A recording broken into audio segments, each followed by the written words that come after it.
Line President, Line Daffodil, thank you so much for your time. It has been a full week of testing. I want you to recap this experience for us. You've seen quite a number of people of all ages walk through the multipurpose sports complex. Recap the event for us.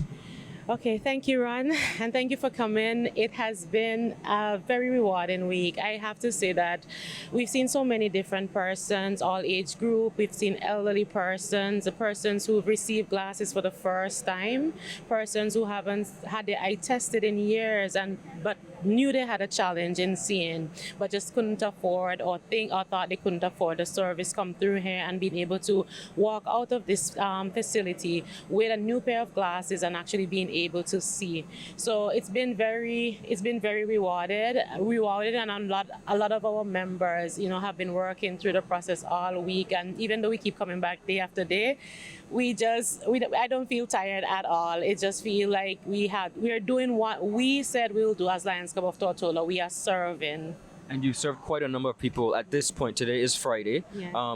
Approximately how many persons have you seen so far? We've seen over 2,000 persons. I think So you've surpassed your goal. Yes, yes, we've surpassed our goal. And there's so much more persons we would have loved to help, but we can only do so much. And it's really hard to really limit the numbers. But we have an awesome team of doctors and volunteers that are here with us today, and they've been soldiering on. We've been seeing an average of 400 to 500 persons per day for 5 days. Wonderful. Now, in speaking to one of the physicians, he mentioned that unfortunately there's some persons whose eyesight is so far gone they're unable to help them. I want you to speak to, and I want to add that many of the volunteers that we see here today from abroad are actually line members as well. So speak to the ability of being able to help and save some persons, and unfortunately not being able to help everyone. Okay, I do know of 2 of the cases that he spoke of. There was no reaction when they actually ran through all of the different stations and the different tests. It feels it is sad to see, because now it feels like there's nothing you can do now. And that's sad to feel that, maybe at an earlier time, if they had gotten the help that they needed, that things could have possibly been different. But unfortunately, this is the society we live in, and unfortunately, they either didn't have access to the care or they didn't think they did. So it's really sad to see when persons are able to have to leave here and not being able to get the attention because they are already legally blind. And I want you to finally speak to the hard work of yourself and the other line members, and for, of course, those who are visiting but they're Lions. Tell us about this camaraderie of fellowship and hard work. Yes, I am in love with my Lions Club all over again. I fell in love with my Lions Club this week all over again. Lion Linda and Lion Caroline have been leading this mission for close to 1 year now, going through all of the processes, all of the steps, getting all of the necessary local approvals, and just putting things in place, leading the vision team. We have a vision committee. We have a meals committee that takes care of all of the volunteers, making sure that they have breakfast, lunch, and dinner. We also have someone in charge, Vice President Amaral, in charge of bus transportation, because we do bus the children from their respective schools, bring them here, get them checked, and then we bus them back to school. So our team have been working tirelessly.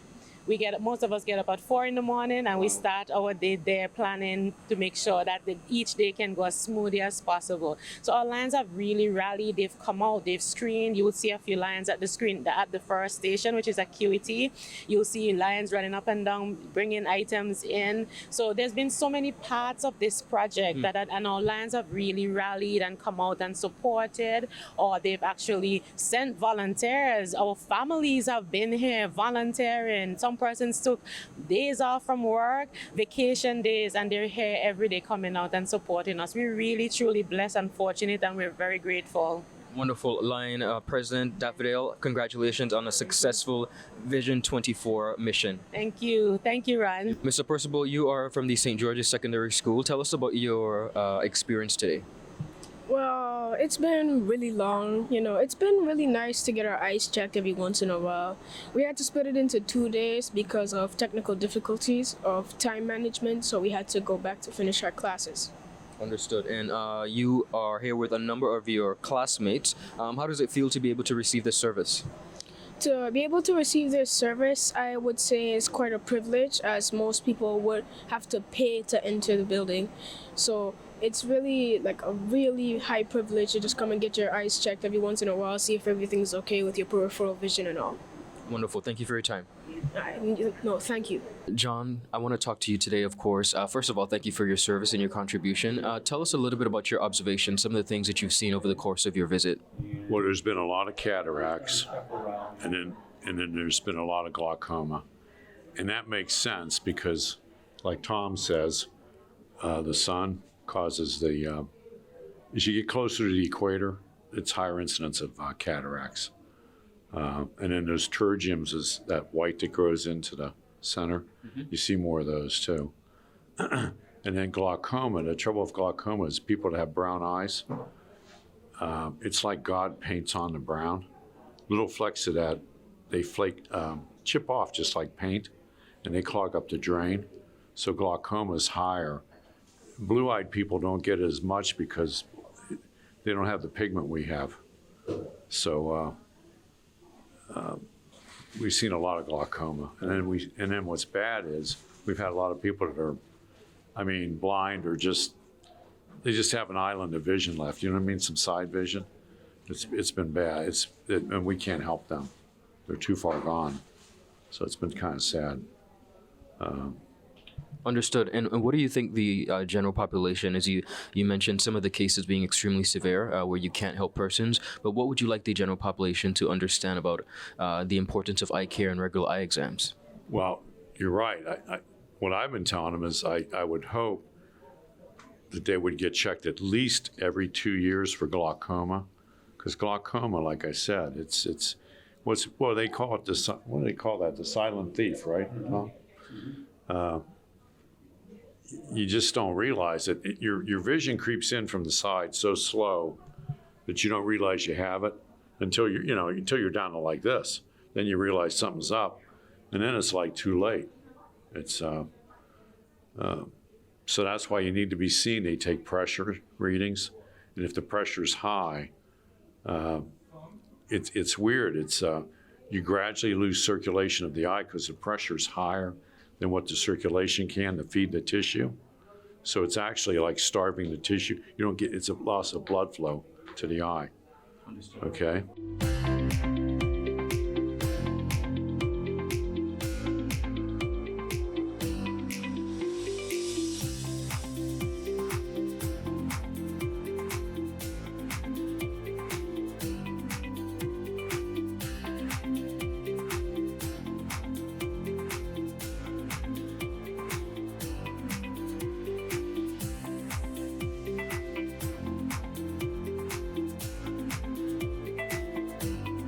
Lion Barber, welcome to the British Virgin Islands, and of course, thank you so much for your service here today. I'd like to have a quick conversation with you. Tell us about the organization of today's this week-long event.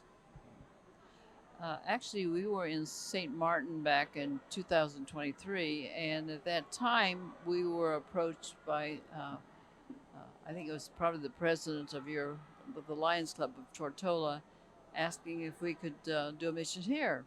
So we got an invitation from them, and we started working on it, and we went through all the process of licensing our doctors and getting everything ready on our end, and they did the preparation of having patients in a location and taking good care of us here. We've seen, as of now, we've been over 2,000 patients. We have quite a few referrals that will be given for older people that have cataracts, pterygium, and some of those type of diagnoses. We have seen many children, and we find quite a bit of astigmatism with the children. Cataracts with the older people. So we've served quite a few people and given out lots of glasses. And the glasses that we don't have in our inventory, we make them, and we're using the computer and sending the information to an optical company in the States. Wonderful. And approximately how many doctors came to this mission? Okay, we have 5 doctors with us today. Okay, wonderful. Thank you so much for your service, Lion Barber. Thank you. Lion Patrick, you are here in the British Virgin Islands, of course, a part of a contingency that are conducting eye exams. Tell us particularly how you've been working, your specific area, and what have been some of your observations. Back in the back here, we have doctors that are come from the U.S. over here, and they're writing prescriptions for the people that are coming up here. And these boxes have glasses in them that will fill those prescriptions. So we're taking these. We'll take the paperwork and go over here and find the glasses that will will help them see. And we've had children that come through that door over there, and when they come over here and they put the glasses on, it's like they'll start looking around the room, and it's like, oh, I can see. And those kids, that might be the first pair of glasses they've ever had. Okay, so we've had a lot of people like that. That's when we know what we're doing is right. You know, when you can help somebody see that couldn't see when they first come through the door. We've helped a lot of patients. We're sending them over here. If we don't have the right glasses here, and we're getting them ordered, special ordering the glasses for the people that we can't fill with the ones we've brought. That happens sometimes. But we've helped lots of people. And one of the things that I've noticed about what I've coming to the British Virgin Islands, people are so grateful here. You guys, this is an awesome island, okay? I've enjoyed my time here. It feels like that everybody talks about, they appreciate me coming over here and serving. It don't feel that way. It feels like something that we should do, something that I needed to do. It's been good for my soul to be here, sir. Wonderful, and thank you so much for your contribution. All right, thank you.